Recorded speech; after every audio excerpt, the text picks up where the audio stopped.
My friend, this is an intermediate series guitar video which is going to be talking about pattern recognition. When we want to play something like this,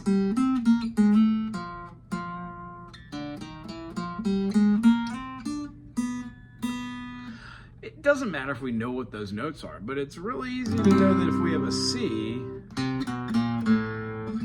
to an A, that we can play the notes C, D, E, F, G, A, B, C when we're playing over the key of C. And when we move to A, we can play A, B, C sharp, D, E, F sharp, G sharp, and A. Both of those are called major modes or Ionian scales. Now, don't get scared. Whole step, half step, whole step, whole step, whole step, half step. Wherever you see this, it gives you your major scale. Just so happens, if you're tuning into this channel, there will be a live event happening on Tuesdays where we do music theory. And then if you're watching this in the extended future, try and check out the live portion. A lot of good tidbits in there. If we're looking at just our C and we go up a whole step, we go to D, D goes to E, and then we have a half step to E sharp or F, but we don't call it E sharp because we want to have C, D, E, F.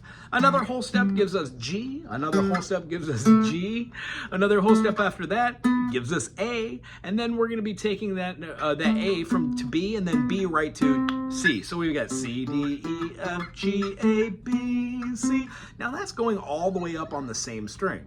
If we wanted to play that with our third finger, we could have C, open D, E, F, open G, A, open B, then C, C, D, E, F, G, A, B, C.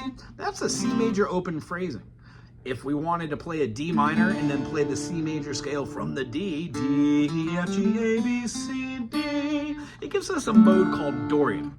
We're going to do another video that explains how to actually hear the tonality, the secrets and the half steps, or we can just check it out through the process of writing a little lick today.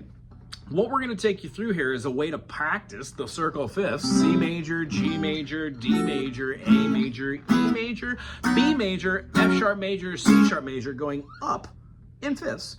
Or we could just keep it stable below the fifth fret. You could still do C major, and then you could still go G major. Then you can still do D major, A major, E major, B major, F major, C sharp major. So all of these things, if you haven't seen these videos, strengthen your fingers. The first thing I wanted to talk about was spider exercises to start building muscle memory. And then seeing this as quadrants, 1 through 4, 5 through 8, and then 9 through 12, at which we begin an octave, P8, all the way up there. What we see in the patterns of C, D, E, F, G, A, B, C, and then the second fingering, omitting the first fret and open, C, D, E, F, G, A, B, C, and then lastly with first fingers, C, D, E, F, G, A, B, C. These three specific pattern types are all over the fretboard. It's what we learn to teach from. So when we're talking about like playing a song that has not just a C major, but we add that flat 7, so it turns into a C7, let's say it then goes to a D7, doesn't sound like a major root, doesn't sound like a happy major 7, it sounds like we've got that silly old B flat in there. So we're not in here, we have a, what is that, a C. And the D7, so we're taking basically these 7 chords and wanting to change one of the notes of the scale preference. Well, which one is that? It's going to be the major 7 to the minor. So 1, 2, 3, 4, 5, 6, 7 is no longer a 7, it's a flat 7. So we alter our fingers. 1, 2, 3, 4, 5, 6, 7. So when we're hearing like,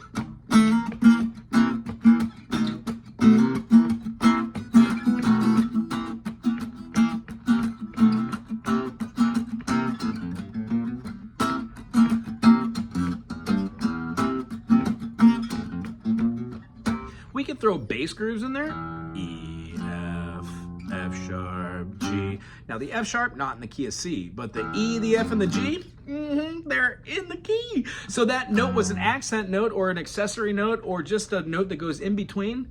It doesn't really have anything to do. It's just the middle between there. So we could have just played the C7, used those notes up for a bass line, followed that same reasoning to go into the third, flat 3 into the natural 3, gives a real bluesy bebop Dorian, and then finally end with that feeling of having our third and our 7th echoing. Well, you can do that with every key. So how do you practice with the circle fifths? You go through each one of your phrasings and use different fingers. Get really used to playing mechanisms, and what you'll find is the weirder chords that you're not used to playing, they become chords that you really start to focus on because they feel good for your fingers. Lastly, I'll leave you on this. The reason why we do this to recognize patterns is because when we're trying to analyze music, what we find is there really are only so many different type of progressions in popular music. When you stem out the different genres of music like jazz fusion, bossa nova, maybe even some I don't know, avant-garde kind of stuff that doesn't really pertain to one key, or like Tom Waits or some weird Beatles or Frank Zappa, you want to be able to have words to put together with concepts. So if you're talking about like,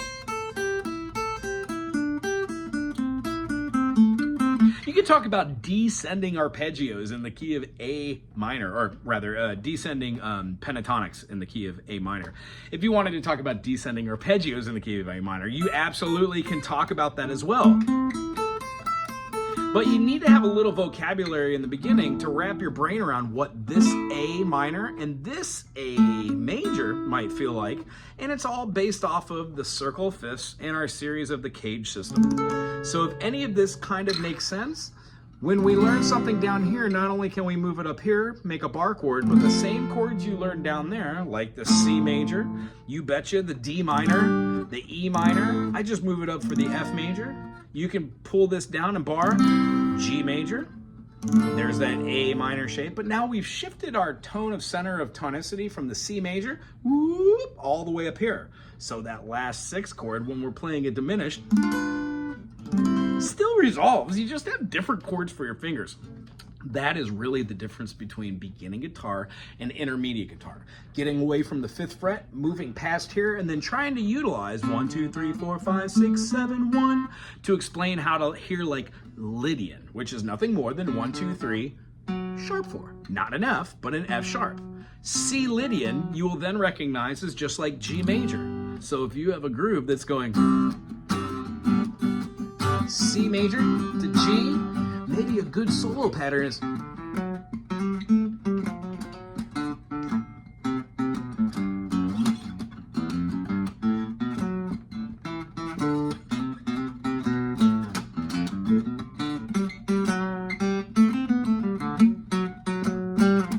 the pattern recognition stems from going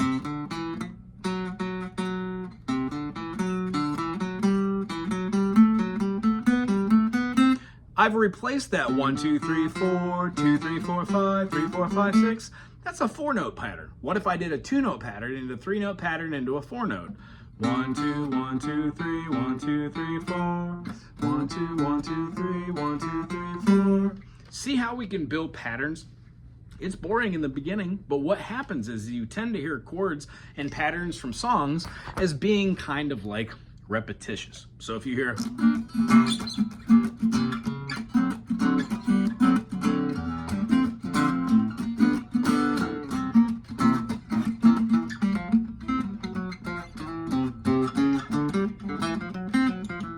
see how the same mechanism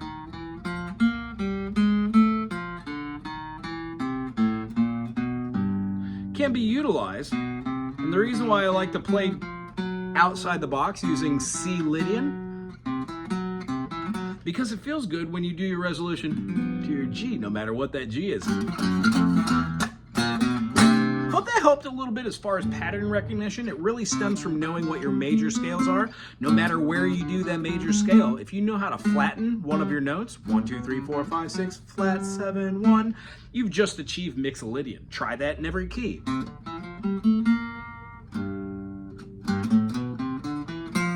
Try it with the different fingerings from the different scales that we were aforementioned by flattening that seventh, and what you'll find is patterns emerge. That is a pretty clear defined pattern for a mixolydian. For A mixolydian, we would have 5, 7, 9, 5, 7, 9, 5, 7, 9. You would keep moving that mechanism up. Anyway, I hope this is a great foundation to get you going on starting to see patterns. Remember, everything is a pattern, whether it's the progression of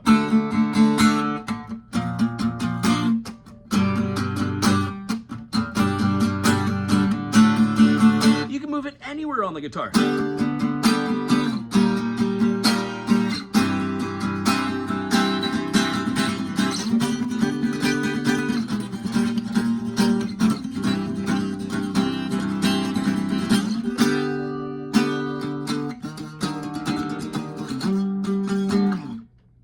doing that. Anyway, I love playing music. If you have any questions about what we covered here today, please put in the comment section. We'll get back to you. And check out the other series that are here for you. Aloha.